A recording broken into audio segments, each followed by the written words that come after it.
ഞാൻ എപ്പോഴും വിചാരിക്കും നമുക്ക് ഒരു ഫ്രണ്ട്ഷിപ്പ് എന്താന്ന് എന്നോട് ചോദിച്ചാൽ എനിക്ക് അറിയില്ല. സീരിയസ്ലി എന്താണ് ഫ്രണ്ട്ഷിപ്പ് എന്ന് എന്നോട് എന്ത് ചോദിച്ചു കഴിഞ്ഞാൽ ഞാൻ ചിലപ്പോൾ അമ്മയുടെ സ്നേഹത്തെക്കുറിച്ച് പറയും, എൻ്റെ ഹസ്ബൻഡിൻ്റെ സ്നേഹത്തെക്കുറിച്ച് പറയും, ചിലപ്പം ഒരു കുഞ്ഞിൻ്റെ സ്നേഹത്തെ. പക്ഷേ എനിക്ക് ഫ്രണ്ട്ഷിപ്പ് എന്താണെന്ന് ചോദിച്ചു കഴിഞ്ഞാൽ എനിക്ക് ഇപ്പോഴും എനിക്കറിയില്ല, എന്താണെന്ന് എനിക്കറിയില്ല.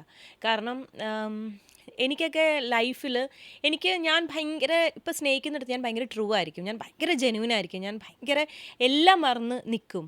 ആ സമയത്ത് ഞാൻ ചിന്തിക്കുന്നത് എന്നെപ്പോലെ തന്നെയായിരിക്കും മറ്റുള്ളവരെന്നാണ്. പക്ഷെ അത് ചിലപ്പം മേ ബി അവരുടെ സാഹചര്യം ആയിരിക്കാം, അല്ലെങ്കിൽ അവർക്ക് അതെനിക്ക് തിരിച്ച് ആ കിട്ടാറില്ല. ഒരു പ്രയോറിറ്റൈസേഷൻ തിരിച്ച് പലപ്പോഴും കിട്ടാത്തൊരു വ്യക്തിയാണ് ഞാനും കംപ്ലീറ്റ്ലി ഗിവൺ ആയിരിക്കും. അതായത് എന്റെ ടൈം, എന്റെ എനർജി അത് ഡ്രെയിൻ ആവുന്നിടം വരെ ഞാൻ അതെ കൊടുക്കും. അതെ അതാണ്.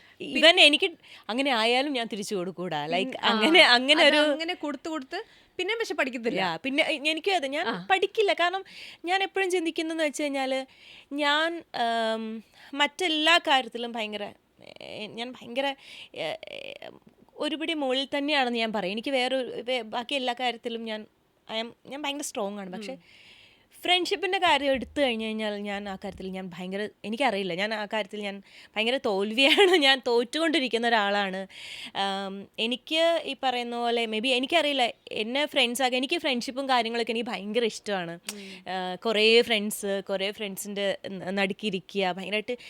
ഞാൻ എപ്പോഴും ചിന്തിക്കുന്നത് നമ്മൾ ഫ്രണ്ട്ഷിപ്പിലൊരു ജഡ്ജ്മെൻറ്റിൻ്റെ ആവശ്യമില്ല. ഇപ്പോൾ സെറീന എന്താണെന്നുള്ളത് എനിക്ക് ബിഗ് ബോസ് കഴിഞ്ഞിട്ട് ഞാൻ ആകെ മെയിൻറ്റെയിൻ ചെയ്യുന്ന ഒരാൾ സെറീന മാത്രമാണ്. എനിക്ക് ഹൗസിൽ നിന്നും എനിക്ക് സെറീനെ ഭയങ്കര ഇഷ്ടമായിരുന്നു. പിന്നെ അത് ഷോയാണ്, അതിനനുസരിച്ച് നമുക്ക് പോയേ പറ്റുള്ളൂ. അത് കഴിഞ്ഞിട്ട് എനിക്ക് നല്ലൊരാൾ അങ്ങനെയല്ലോ. ഇപ്പം സെറീനയ്ക്ക് സെറീനയുടെ കാര്യങ്ങളുണ്ടാവും, എനിക്ക് വേവ് ലെങ്ത്.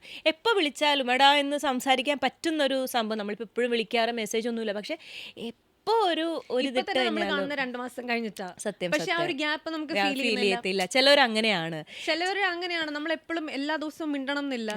പക്ഷെ ആ ഒരു കണക്ഷൻ നമ്മുടെ ഉള്ളിലുണ്ട്. ആ ഒരു സ്നേഹം ഡീപ് റൂട്ടഡ് ആയിട്ടുള്ളത്. പക്ഷെ ഞാനെപ്പോഴും ഇപ്പം ഞാൻ അതിൽ നിന്നൊക്കെ ഇപ്പം ഞാൻ ഹൗസിൽ നിന്ന് ഇറങ്ങിക്കഴിഞ്ഞപ്പം ഞാൻ ഭയങ്കരമായിട്ട് ഇങ്ങനെ എനിക്കിപ്പം എവിനുണ്ട് എന്നെ സപ്പോർട്ട് ചെയ്യാനായിട്ട്. പിന്നെ എനിക്ക്